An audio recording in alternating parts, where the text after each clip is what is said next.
Hello everyone, welcome back to Vinod learning hub. हमारा आज का टॉपिक है मैकेनिज्म ऑफ ब्रीदिंग या you can say mechanism of respiration. Students, इसमें हम स्टडी करेंगे कि हम रेस्पिरेशन कैसे करते हैं। इट मीन्स कि हम ऑक्सीजन को इनहेल कैसे करते हैं और कार्बन डाइऑक्साइड को एक्सहेल कैसे करते हैं।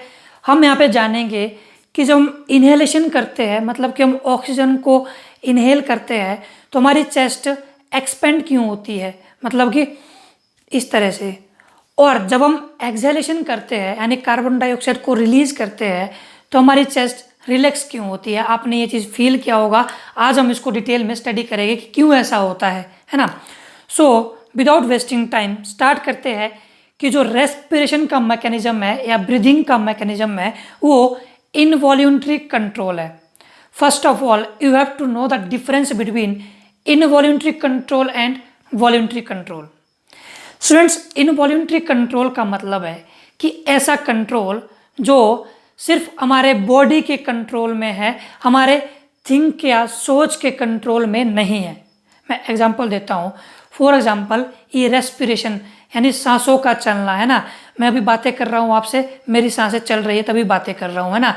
मैंने जो खाना खाया हुआ है उसके चलते मेरे बॉडी में डाइजेस्टिव सिस्टम जो है वो चल रहा है। बेशक मैं यहाँ पे कुछ और बता रहा हूँ, आपको पढ़ा रहा हूँ रेस्पिरेशन के बारे में, फिर भी मेरे बॉडी में डाइजेशन चल रही है, एब्जॉर्प्शन चल रही है ना, एक्सक्रीटरी मटेरियल स्टोर हो रहा है। तो ये सब कैसा है, इनवॉल्यूंटरी कंट्रोल है। सेकेंड आता है वॉल्यूंटरी कंट्रोल। वॉल्यूंटरी कंट्रोल जो कि मेरी सोच के कंट्रोल में है। फॉर एग्जाम्पल मेरा आज का टॉपिक है यहाँ पे रेस्पिरेशन, और एकदम से मेरा मन करे कि मैं यहाँ पे आपको पढ़ाऊँ डाइजेशन के बारे में या एब्जॉर्प्शन के बारे में, तो मेरी बॉडी मेरा कुछ भी नहीं कर पाएगी। मैं यहाँ पे डाइजेशन के बारे में पढ़ा सकता हूँ, है ना। मेरा मन करे मैंने कुछ पढ़ाना ही नहीं है तो मेरी बॉडी फिर भी कुछ नहीं कर पाएगी, क्योंकि मेरी सोच बोल रही है मैंने कुछ पढ़ाना ही नहीं है ना। तो ये होता है वॉल्यूंटरी कंट्रोल। आई थिंक आपको डिफरेंस क्लियर हो गया होगा इनवॉल्यूंटरी कंट्रोल और वॉल्यूंटरी कंट्रोल में। सिंपली बताऊं तो इनवॉल्यूंटरी कंट्रोल ऐसा कंट्रोल है जो जस्ट हमारी बॉडी कंट्रोल कर सकती है ना। अगर हम इनवॉल्यूंटरी कंट्रोल के साथ छेड़खानी करने की कोशिश करेंगे तो हम जो है कहीं और ही पहुँच जाएंगे। फॉर एग्जाम्पल अगर हम अपनी सांसें रोकने लग जाए कि भाई जो मेरी सांसें है या हार्ट बीट है, दिल की धड़कनें है, वो 1 मिनट में 72 to 75 टाइम जो है वो बीट करता है, और मेरा मन करे कि इसको मैं 300 बार बीट करना है 1 मिनट में, है ना। तो वो बीट करते करते मेरा हार्ट ही ब्लास्ट ना हो जाए कहीं, है ना। तो कहने का मतलब ये है कि हम इनवॉल्यूंटरी कंट्रोल के साथ छेड़खानी नहीं कर सकते हैं, और हम वॉल्यूंटरी कंट्रोल को चेंज कर सकते हैं क्योंकि वो हमारे सोच पे डिपेंड है। और इनवॉल्यूंटरी कंट्रोल जो इंटरनली बॉडी में कंट्रोल है। क्लियर हो गया है ना। सेकंड आता है रेस्पिरेशन। आपको पता है कि इनहेलेशन और एक्सहेलेशन। इनहेलेशन मतलब कि ऑक्सीजन का इनटेक करना और कार्बन डाइऑक्साइड को रिलीज करना, ठीक है। ड्यूरिंग इनहेलेशन आपने फील किया होगा आपकी जो चेस्ट है वो एक्सपेंड हो जाती है, और एक्सहेलेशन के टाइम जो है आपकी चेस्ट रिलैक्स हो जाती है। लाइक यहाँ देखो मैं इनहेलेशन कर रहा हूँ, है ना। पहले चेस्ट एक्सपेंड हुई फिर रिलैक्स हुई।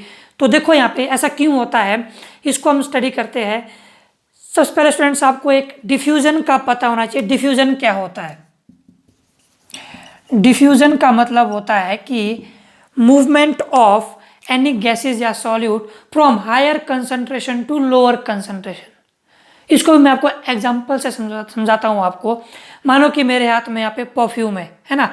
मैंने परफ्यूम यहाँ पे स्प्रे किया, इस बोर्ड में स्प्रे किया, परफ्यूम स्प्रे किया। तो पहले क्या था, स्टार्टिंग में यहाँ पे जो है वो गैसेस की कंसंट्रेशन बहुत ज़्यादा थी, मतलब यहाँ पे फ्रेग्रेंस बहुत ज़्यादा थी।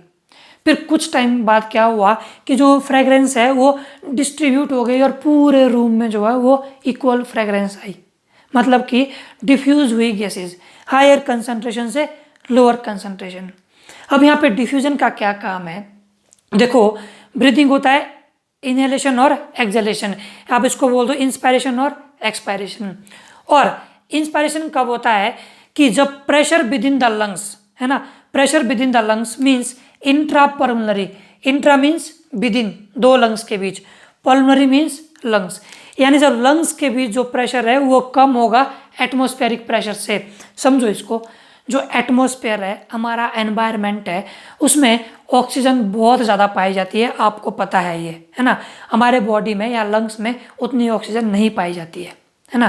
तो ये बोल रहा है कि डिफ्यूजन कब होगा, जब हमारे बॉडी में, लंग्स में प्रेशर कम होगा गैसेस का, तो और एटमॉस्फेयर में प्रेशर ज़्यादा होगा, यानी एटमॉस्फेयर में कंसंट्रेशन ज़्यादा है, लंग्स में कंसंट्रेशन कम है ऑक्सीजन की, इसीलिए क्या होती है, इनहेलेशन होती है, यानी हाई कंसंट्रेशन से एटमॉस्फेयर से ऑक्सीजन जो है वो हमारे लंग्स में आती है।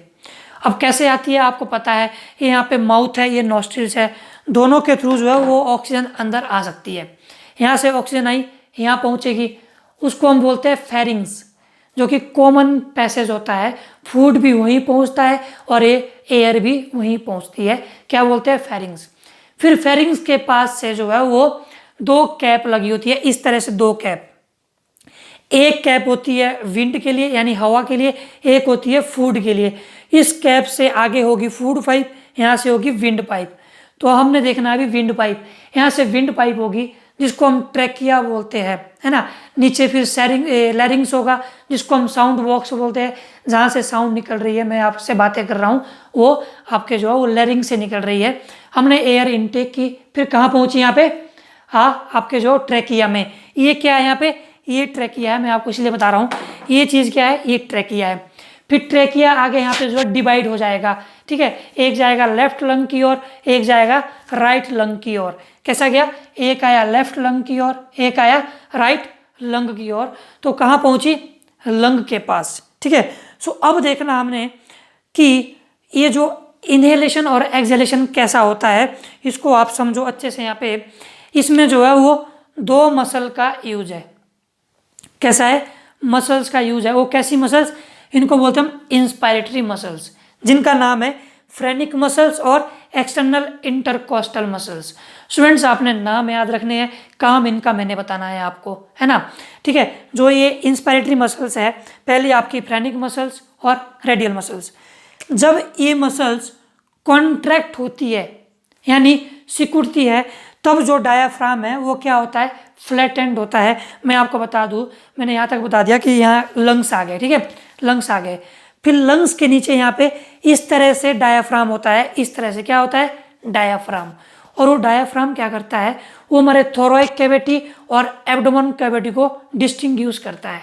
थोरैक मीन्स, मतलब सिंपल समझो कि जो डायाफ्राम है वो मतलब बीच में दीवार है, चेस्ट के और पेट के बीच, थोरैक और एब्डोमेन के बीच। उसके डायाफ्राम के ऊपर वाला पार्ट जो है उसके अंदर लंग्स आता है ना, आपका हार्ट आता है ना, रिब्स आती है। और जो डायाफ्राम के नीचे वाला पार्ट है उसमें स्टोमक आता है, इंटेस्टाइन्स आता है, रेक्टम आता है ना। तो जो डायाफ्राम है, तो देखो यहाँ पे नॉर्मली डायाफ्राम ऐसा होता है, ये आपने सोच लेना, नॉर्मली डायाफ्राम ऐसा होता है। बट जब हम इनहेलेशन करते हैं, बाहर से हम ऑक्सीजन को लेते हैं, तब क्या होता है, जो ये इंस्पायरेटरी मसल की फ्रेनिक मसल है, ये कॉन्ट्रैक्ट हो जाती है, ये सिकुड़ जाती है और डायाफ्राम जो फ्लैटेंड हो जाता है। डायाफ्राम कैसा हो जाता है, फ्लैटेंड, सीधा हो गया डायाफ्राम, ठीक है। जो ये मसल्स है ये कहाँ पाई जाती है, फ्रेनिक मसल्स, ये यहीं पाई जाती है डायाफ्राम पे ही। फिर क्या हो गया, डायाफ्राम फ्लैटेंड हो गया। अब क्या होगा कि जो ये एक्सटर्नल इंटरकोस्टल मसल्स है ना, ये क्या करेगी, पहली बात कि ये 11 पेयर में होती है। और आपको पता है जहाँ लंग्स है, लंग्स के बाहर जो रिब्स भी पाए जाते हैं, रिब्स, है ना, 12 पेयर ऑफ रिब्स। आपने गूगल करना, गूगल में पिक्चर देखना, आपको पता लग जाएगा कि यहाँ पे हमारे फेफड़े है ना, फेफड़े से बाहर जो रिब्स होती है, ये आप जो अपने चेस्ट को जो है वो थोड़ा प्रेस करो, आपको फील हो जाएगा कि हाँ यहाँ पे रिब्स है। 12 पेयर की रिब्स होती है और 11 पेयर की ये इंटरकोस्टल मसल्स पाई जाती है। अब क्या होगा, जब ये डायाफ्राम फ्लैटेंड हो गया तो ये मसल भी क्या हो जाएगी, कॉन्ट्रैक्ट होगी। ये मसल भी क्या हो जाएगी, कॉन्ट्रैक्ट होगी। और ये जो रिब्स है ना, रिब्स को पुल करेगी बाहर की ओर, आउटवर्ड की ओर। कैसे, रिब्स को बाहर की ओर पुल करेगी और इस तरह से हमारी चेस्ट जो एक्सपेंड हो जाएगी, क्योंकि रिब्स को बाहर की ओर फेंक रहा है ये। जब रिब्स बाहर की ओर इसने जो पुल किया, तो जो लंग्स का एरिया है वो बड़ा हो गया, यानी लंग्स जो है वो फुल गए। देखो यहाँ पे लंग्स कैसे हो गए, बड़े हो गए, एक्सपेंड हो गए। फिर क्या होगा, बाहर से एटमॉस्फेयर से जो है वो ऑक्सीजन अंदर आ जाएगी हमारे लंग्स में। ये हो गया इनहेलेशन। और जब होगा एक्सहेलेशन तो यहाँ पे पूरा कैसा होगा, यहाँ पे वाइसा वर्सा। वाइसा वर्सा मीन्स इसका पूरा उल्टा, है ना, कि जब प्रेशर जो है वो इंट्रापल्मोनरी का लार्ज हो एटमॉस्फेरिक प्रेशर से, अब ऑक्सीजन जो हमारे अंदर जो है बहुत ज़्यादा आई है ना, तो क्या होगा फिर यहाँ पे जो है ये मसल्स, पहले आपकी फ्रेनिक मसल्स रिलैक्स हो जाएगी। जब ये रिलैक्स होगी तो डायाफ्राम जो है इस तरह का हो जाएगा, डायाफ्राम इस तरह का हो जाएगा, तो फिर वो जो लंग्स को ऊपर की ओर धकेलेगा कि भाई अपनी जगह में रहे, है ना। फिर डायाफ्राम रिलैक्स हो जाएगा, फिर ये मसल रिलैक्स हो जाएगी। जब ये मसल रिलैक्स हो जाएगी तो जो रिब्स पहले एक्सपेंड हुए थे वो सिकुड़ जाएंगे, है ना, वो नॉर्मल शेप में आ जाएंगे। तो फिर क्या होगा, एक्सहेलेशन होगा। देखो मैंने ड्यूरिंग इनहेलेशन मैंने यहाँ पे लंग्स का साइज लार्ज दिखाया हुआ है, ड्यूरिंग एक्सहेलेशन मैंने लंग्स का साइज छोटा दिखाया हुआ है ना। तो ऐसा ही है, इनहेलेशन कर रहे हैं, है ना, तो जो ये मसल्स है ये कॉन्ट्रैक्ट हो गई और रिब्स ने जो है हमारे फेफड़े को मतलब थोड़ा एक्सपेंड कर दिया, फेफड़े एक्सपेंड हो गए, हमने ऑक्सीजन को लिया, है ना। फिर क्या हुआ, ये मसल रिलैक्स हो गई और जो है सब कंडीशन जो नॉर्मल हो गई, डायाफ्राम अपने पोजीशन में आ गया और लंग्स जो है फिर से छोटे हो गए। इस तरह से होता है एक्सहेलेशन। इनहेलेशन एक्टिव प्रोसेस है, इसमें एनर्जी कंज्यूम होती है, और जो एक्सहेलेशन है वो पैसिव प्रोसेस है, इसमें एनर्जी का कोई भी इस्तेमाल नहीं होता है या यूटिलाइजेशन नहीं होता है। So this is all about of respiration और ब्रीदिंग, है ना। आपने वीडियो कंप्लीट देखी होगी, अगर वीडियो कंप्लीट देखी होगी तो मुझे आप कंप्लेंट भी कर सकते हैं कमेंट बॉक्स में अगर आपको ये समझ नहीं आया होगा, है ना।